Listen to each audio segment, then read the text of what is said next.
So, Davos 2017, for me as an investor, the most tangible output of Davos was some really, really insightful and interesting commentary from people who are really on top of this game on the fourth industrial revolution and some important technologies that I think are at a tipping point now, or an inflection point from an investor's perspective. I think the first one of those is the whole concept of artificial intelligence, which Ginny Rometty, the CEO of IBM, and Sergey Brin, the co-founder of Google, spoke on at length.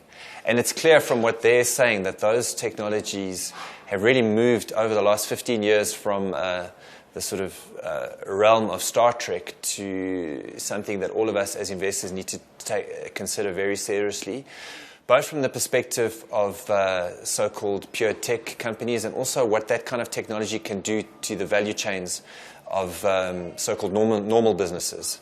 So artificial intelligence, one. I think two, and related to it, the whole phenomenon of driverless cars, according to Carlos Ghosn, the CEO of Nissan and Renault, and he also really ought to know his game. The technology's done, it exists.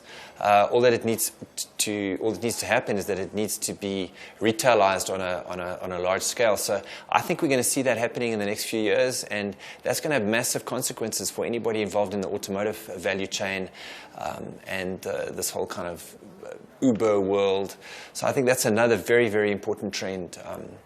Something that's particularly important to us in South Africa is the World Economic Forum has produced a detailed research report that shows that on renewable energy, the cost of solar PV and wind power is now cheaper than coal in 30 countries.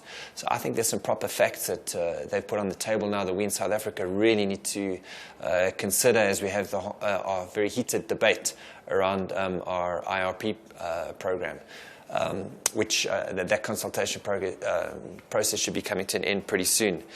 Then, of course, there's a whole future of financial services, which has been much talked about, but I think, again, is moving from discussion into implementation in terms of payment systems, in terms of alternative platforms like marketplace lending. So all of this is getting to the point where it's coming out of the journals and into a place where, as investors, we can no longer afford to ignore it. Last topic related to all of this whole fourth industrial revolution. The chances of all of us living a lot longer than we thought have increased a lot. So our investments need to respond to that. But there's this problem of secularly low interest rates. And that's obviously a sort of issue that those of us here at Ashburton are very much pointed at addressing.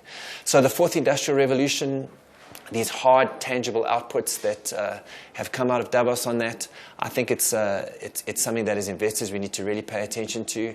Obviously, portfolios need to be diversified, but within that diversification, I think this is a trend you need to make sure that you're on top of.